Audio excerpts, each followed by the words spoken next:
Welcome back to the Cozy Cottage Homestead. Guess we're just going to do a little walk around on some of the trails, do a little walking and talking on our walkie-talkie on Wednesday. So, I just want to get on here and say thank you for all of the kind comments on the last video.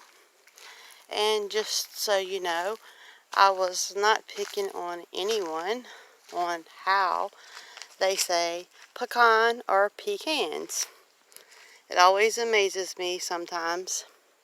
Sometimes it amazes me and surprises me with the emails that I get from people that just simply are miserable and just aren't happy with life in general. But we won't worry about those. So this tree right here is a native magnolia tree. I'll come closer because the sun is a little bit in the way. It is the only one that I have seen on the property. You can use it for making medicinal herbs in forms of tinctures, salves, stuff like that. What you do with it is you use the bark and you would infuse it in your alcohol or vegetable glycerin to make a salve or to make a tincture, or I should say for a tincture. And for the salve, you would use the tea that it makes from the infused roots from the magnolia. And you also can use those beautiful Japanese magnolias that I have that's around our house for making a really good tincture with it as well. It's good for nerves and depression and stuff like that. So really good maybe if you have anxiety. You know, maybe lots of us are having just a little bit of anxiety these days with all of the stuff going on in the world. So, just wanted to point that out. Pine cones are falling everywhere. Pecans are falling everywhere. If you pay attention to nature, you can tell that the animals are getting prepared for winter. And that makes me think and believe that we should be doing the same thing. Of course, it's a little different for us, preparing for the winter. If you have a fireplace, you need to gather up the wood. You should have probably already had your wood gathered up by now and letting it be get seasoned. And these pine cones, we use pine cones here on the homestead. Of course, you can make crafts and stuff with them, but I usually get a feed sack bag that's empty. And I've done this since I've moved to this property over 20 years ago. I would gather them up and collect them in empty feed sacks, and they make an excellent fire starter for the fireplace. You really just one match and you got it. Your fireplace will be going in no time flat. So very good resource, reusable, renewable resource. Every year just have to come out here and pick up some of the pine cones. Y'all have to bear with me. I've already told y'all before, my channel is not perfect. No one's perfect, hate to tell you. I do get tongue-tied a good bit, and I am kind of revisiting those things and re-saying those things because apparently I have a few new subscribers that like my content, but they sure don't mind telling you about all your mistakes. Well, all I can tell them is go on somewhere else because I'm really not interested in being perfect. I'm interested in being genuine and interested in being real, which is what I have stayed true to my entire life. Being real and being genuine. So if they don't like that, then I guess maybe this channel's not for them. So, on with the story about the fox. We put out a trap, and let's look at this lovely cypress tree right here. We do have a couple of cypress trees back on the back corner where we have like a little drainage that's cut on the property. which is back here. We call it the Little Dry Creek. It's just a little drainage ditch, but we've had some many days of fun back here with the kids, with the foster kids, with our son, with his friends, riding the four-wheelers. And of course it was full of water then, and mud. And right here we have a humongous pine tree. There was another one, but I'm not very good at remembering the names of the storms, but we had that one storm about 4 years ago, and it knocked over another pine tree that was right here on the property. All you really can see is the root bed. Excuse me. Let's go over here, kind of in the shade. All you really can see is the root bed left of it, and it is taller than I am. It was another huge pine tree like that one. So on with the fox. Let's go back around this way. So the deal with the fox is of course it is extremely illegal to kill a fox, trap a fox, hunt a fox, whatever. Take out a fox, however you want to say it. So the proper thing to do is call your local game warden, not the animal control, the local game warden. And they will tell you what to do and how to do it and go about the process the proper way. You also, in some cases, depending on their workload, they can come out and put traps on your property.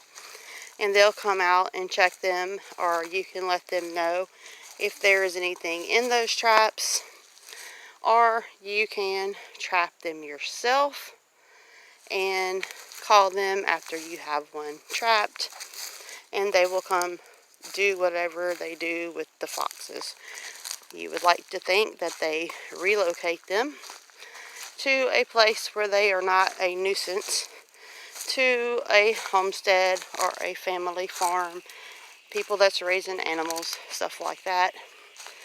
So the deal with sitting out on the porch at night in the nightgown, got a little bit of eyebrows raised, was just simply to scare the fox away.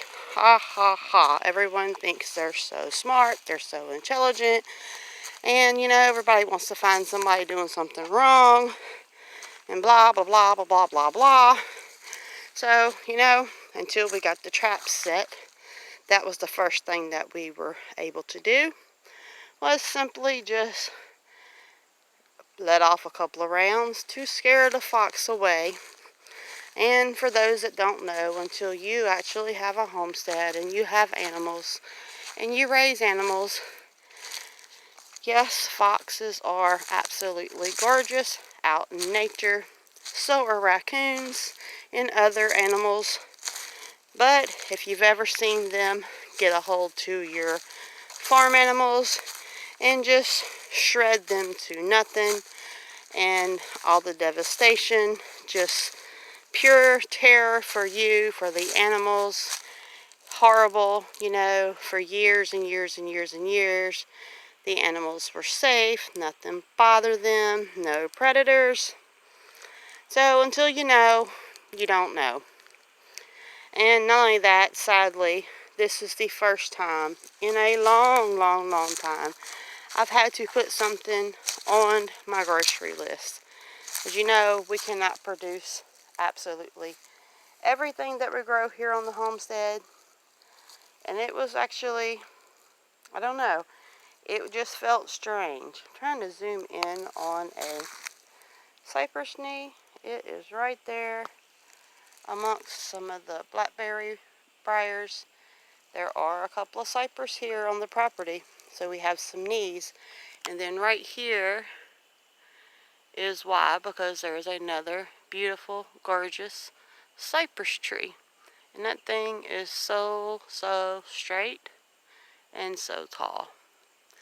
You want to see how crooked, how straight it is? See how crooked that tree is right beside it? Let's zoom out. It's pretty crooked. The cypress is on the right. It's very tall and very straight. Beautiful tree. So I had to buy some, let's zoom back out. I had to put some eggs on my list. I cannot even tell you how long it has been since I have had to purchase eggs. And let me tell you, I am not happy about it. We are used to the fresh, farm-raised eggs that we know are healthier. We know how the eggs were produced. We know what the animals were eating. Just that one simple thing for those that don't understand. By just losing most of your chickens, it really changed the aspect of everything. So yes, it's not a huge deal. We will get some more chickens, and actually we have a few left, and we have a few young ones that are just chicks that we were able to put them in cages to make sure that they were safe. So we'll let them hatch out some eggs this spring. You know, sometimes in life you just have to start over, but don't be worried about that. This time you're starting from experience. And you know, I was thinking about what had changed here on the homestead, because we've seen foxes here before, but we've never had them mess with anything, so to say. And the reason being was because we always had a calf here on the homestead for butchering, and we also had horses. So having the larger animals here on the homestead actually kept them from getting closer to the smaller animals, because the horses and the cows would definitely not be okay with, you know, some predators. So they kept them away from those smaller animals, and they didn't come that close. So right here we have a little wire. It probably just looks like a briar, but we have a snare set on top of the hill by the little dry pond that we definitely plan to have dug out one day. There is a hole right here, and we believe that the fox was living in here, and then he would go right across the hill here. Let's see if I can zoom out. Right across the hill here, down the little pond, and right across over there would be the field where all the animals stay. And he found a spot in and was taking out a lot of the animals, a lot of the chickens. And so we did close in one side of the hole here, and it's quite large up on top of the hill. So we do feel like this is where the fox was staying, where he was living, and it was simply easy for him to just go right down the hill where I'm going here to cut across at night. So that probably was the fox's den. But after we've put out a few snares, set out some traps, we have not seen the fox back yet. Right here is where the dry pond is. We do some of our target practicing back here. But so right there is the one side of the field for the animals, and I'm going to try to stay in the shade so my phone doesn't cut off. So we feel like he was just sneaking across from this little wood line and going to the animals. But you know, even though it was something bad, we lost a lot of the animals, a lot of the chickens, some of the ducks, guinea, a goose. You know, it was terrible. It was bad, no doubt. No one likes to lose their animals. Like I said, we haven't bought eggs, and I can't tell you how long, but it's been a good long time. Here's another beautiful pecan tree.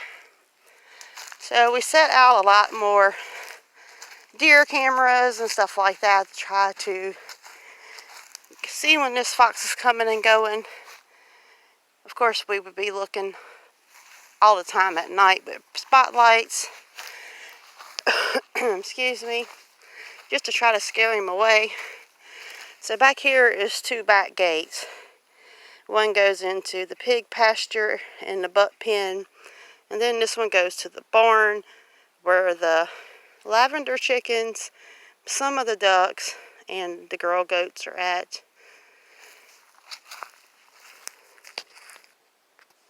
So right here, you can see the ground's kind of dug out. It's kind of like a little trail.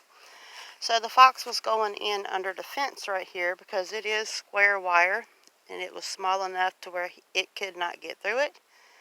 So we have some traps set out, and you can see where he just kind of made a little dugout. Now he could went anywhere that he wanted to go and probably done the same thing, just dug out just a little bit and made it underneath the fence, but he is a creature of habit, and this was his choice. This was the way he liked to come and go. So we did find the issue in trying to trap him, but we do think that he has left and he's no longer here. But so the good thing that come about was it got us motivated to get all of our deer cameras back out and pull out those night vision binoculars. I am trying my hardest to catch some of the flying squirrels on the night vision goggles so that y'all can see how cute they are at night. But those little boogers is hard to catch, and plus my cats are trying to do their job and keep them out of the pecan trees. So about time I decide to get the camera out, or the night vision binoculars that will make a video and record, well, the squirrel is gone and the cats are gone. So it's going to take a little bit to get them. But in saying all that, back here on this side of the property, we have deer that come through here, cuts across. There's a bottom right straight ahead of us, and they come across these woods right here.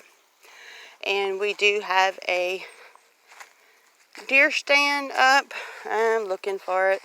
It's somewhere over here, and my husband's the one that hunts in it. Of course, okay, I think I see it. So it's a good wooded spot. Let me zoom in and see if y'all could see him. There, of course, there's no hunter in it right now.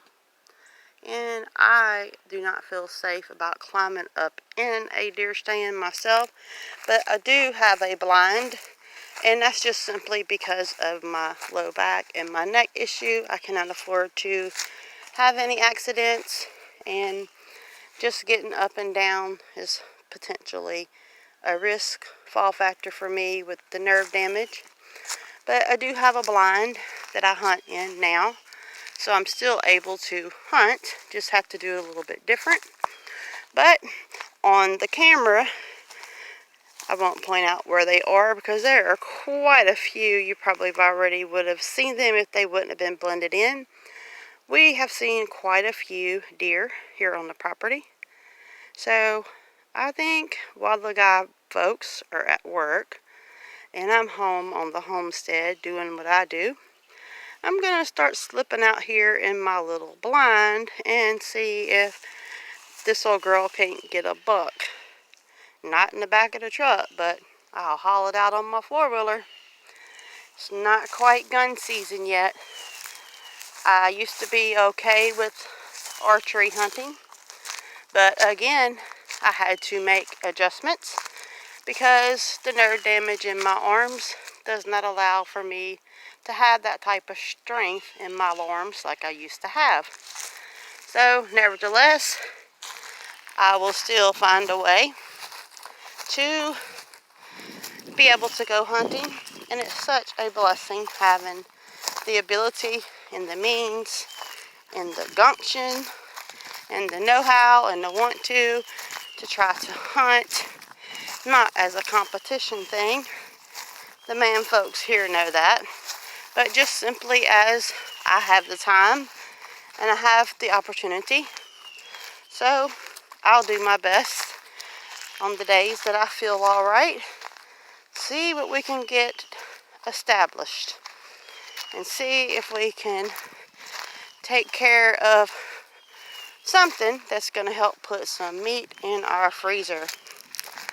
And oh my goodness, venison roast, rice and gravy, Those big old homemade biscuits, it's a weakness. It's a serious weakness. And with my health problems, I've been doing really, really, really good with watching what I'm eating. And more than anything, for those that have asked, it's more or less just been for me. I can eat whatever I want, but in moderation.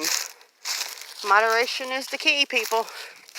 That is what has helped me tremendously, is enjoying what I like, eating what I like, not depriving myself from anything that I enjoy, but to just have it in moderation. And making sure I stay hydrated. Going through menopause is definitely dehydrating. I'll just leave it at that. So you have to make sure you drink lots of good, clean, fresh water to keep yourself healthy. And drinking good fresh water flushes all those toxins from your body, and it just makes you feel a whole lot better. And at least that's how it's been for me. Now, not to say that I'm not still having some problems with the menopause, because I am. It is miserable sometimes whenever you have these screaming hot flashes throughout the day, throughout the night. You don't know when they're going to happen, when they're going to hit. I know some women just break out in a sweat. For me, it just feels like my skin is burning up like a horrible sunburn. But nevertheless, life goes on, right? We got to do the best we can. You know, don't just exist in life. Live your life as well. All of these guys are hanging out right here in the shade. It's still quite hot here in the south. Lots of people are wishing it was cold, and they'll be wishing it was hot, and back and forth, you know. But stick around if you don't like the weather. And I know all the states are saying this now, because it will change. It'll change fast. And, you know, that's just the seasons of life. Sometimes we think things never change, but things are actually happening and changing every day. Everything is a process, and we live in such an instant world. Everybody wants things to be instant, and everything takes time. It's a process. And sometimes the worst thing you can do is try to rush that process. Learn to relax. Learn to enjoy every day, every moment as it comes. So I guess on that note, I'll go ahead and get off of here. I'm sure I've rambled on and talked enough, but I hope everyone's having a great week. Stay plowing forward, keep moving forward, and just keep doing the best you can. If you're doing the best you can, there's nothing else that anybody can expect from you. And if you know that, and God knows that, it doesn't really matter what nobody else thinks anyway. So farewell, Homestead family, friends, and neighbors from the Cozy Cottage Homestead.